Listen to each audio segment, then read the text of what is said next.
his presentation, very useful to counsel our patients with, and to all of us.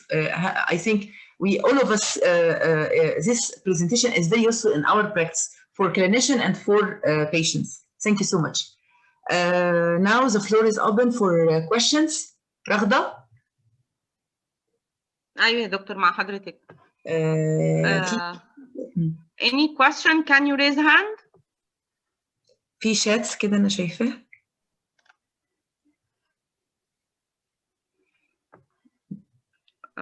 دكتور إبراهيم عبد اللطيف. Any question? Please raise hand. Dr. Ibrahim wants to participate. Dr. Hassan want to join. Dr. Hassan Maghrabi. Thank you very much for an excellent meeting. This is very good, and I would like to welcome Professor Silke, of course, Professor Surur, Professor Khalaf, and yourself, Professor Iman Gendi. And I think this is an important endeavor to try to complete the registry as Professor Raga started it. Of course, the issue of a number of embryos transferred that was raised twice today is a very important issue.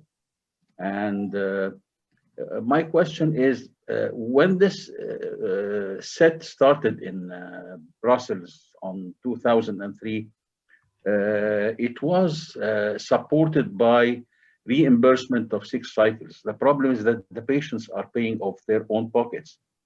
And the cumulative pregnancy rate, fresh plus fed, equals more expenses in fed. So how can this dilemma be solved? Thank you so much for your question. I think it is an excellent question. I think it can be solved with time and with sharing our data with all the stakeholders. And I am very happy to report that just in the last couple of weeks in South Africa, after many years of negotiations, our South African society has established the agreement from one of our major health insurances in the country, one of the big health insurances, to include 2 IVF cycles as part of their comprehensive package. And 3 criteria were critical for the medical insurance to agree. First one was an accreditation of IVF centers by the National Fertility Society. We only have one in South Africa. The second one was embryo transfer guidelines, which strongly favored single embryo transfer. But very importantly, the third one was the availability of our registry data. And that we had registry data for now a number of years, which the medical insurances found very reassuring. So they knew that we were monitoring and reporting on the outcomes of our pregnancies. So I think with time, I'm hoping that more medical insurances, maybe governments, will embrace the data and will embrace the evidence and will support safer practice for our patients. Can I have another question, Iman? Yes, of course. The floor is yours, Professor. In all honesty, the major concerns among the big centers that we've been speaking to and is the confidentiality of the data. The data should be confidential. This is one. And the second thing is what I will gain from sharing my data.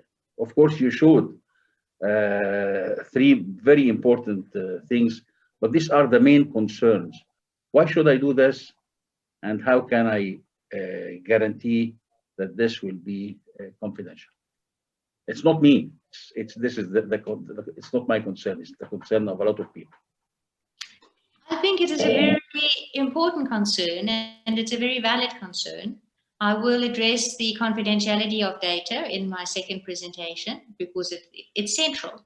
And it's unique. It's not unique to Egypt or Africa. I think it's the same story in Latin America. With regards to the benefit, I will also address that partly in my second presentation, but to add that I think each center that participates gets additional visibility in terms of participating to the generation of scientific knowledge that in terms of the pooled data is made available to patients and of benefit to patients. And we, participating centers, get a certificate from ANARA and from ICMAT and are included in our publications and acknowledged. And we also make them visible on our website. So I think it is the visibility, it is the credit, it is the knowledge that you're participating in, knowledge that is relevant for stakeholder and patients.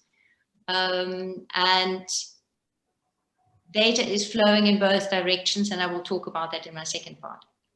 Thank you very much. Any questions, رغدة? لغاية دلوقتي لا والله مفيش. So I will just ask you, Dr. Silke, of course you have presented many interesting data.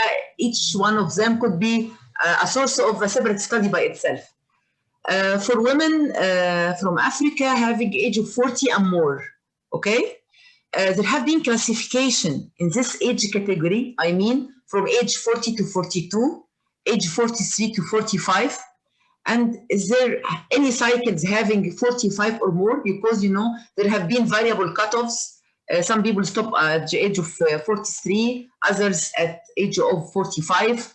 I think UK reported 0 pregnancies at age 45 or more than 45. So you have any data about this age group from 40 to the maximum age reported in Africa? Sorry, I'm just unmuting myself. An excellent question. Thank you, Prof. Iman. And I think one that we should look at, and particularly our cycle-based data will allow us to have this information because we can go into each age, not just the age groups. So we can look at the age of 40, 41, 42. And we have not yet done that, but I think that is the kind of usefulness of the data that we want to put into practice and to put into practice together. Yeah, hopefully, because can we reach a certain age at which we should say in Africa, for first time, it has been stated before in UK, in Africa at age of certain age, there have been 0 pregnancies based on certain extra number of cycles. At that time, we can counsel our patients properly based on our population there. Okay, yeah. We proceed for the second lecture, Dr. Silke. Okay. Thank you. Thank you so much. Well, Dr. Silke is going to share with us the second talk about the power of data and networks. Dr. Silke.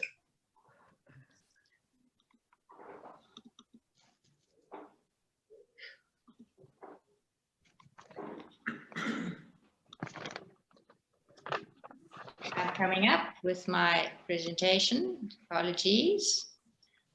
So the second presentation is really focused on giving you some more background information on the network and registry.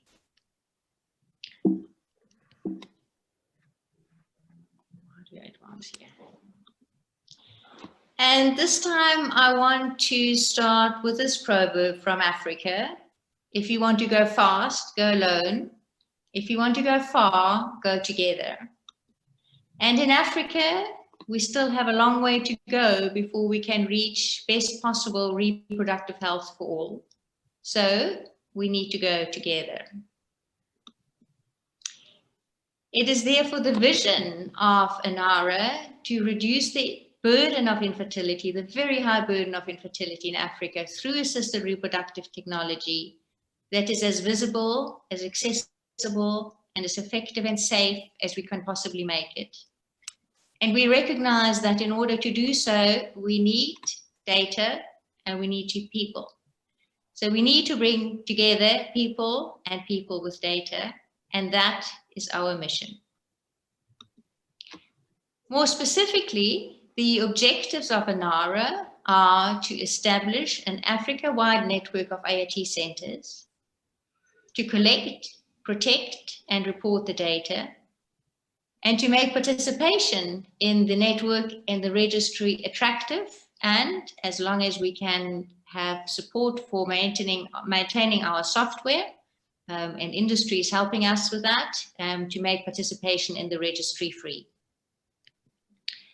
So with the availability of our state-of-the-art cycle-based software, these objectives then translate into scientific data on the availability, utilization, practices, effectiveness, and safety of ART. And I wish to acknowledge the donation from the Latin American Registry for ART of our software, which means that not only does ANARA have its own reasonably young experience still in managing a regional network, but behind ANARA are 30 years of experience from the Latin American Registry, how to collect data, how to manage software, and how to evolve software. So this is acknowledged with gratitude. The data, as I was saying earlier on, is flowing in two directions, and I think that is one of the very important benefits to each individual center and to each participating country. Because not only is the data flowing from the centers to the registry, but it is also flowing back from the registry at 3 levels. To each center, the data is reported confidentially, strictly confidentially, and that is a function inherent in the software. Secondly, ANARA reports back to each country the national data. And again, the data is confidential in that within the registry, participants in Egypt can see the all Egypt data as long as a sufficient number of centers participate, but cannot see the Nigeria data or South African data or that of another country. So each country can see their own data. Each center can strictly confidentially see their own center's data. And then everyone in Africa can see the Africa data.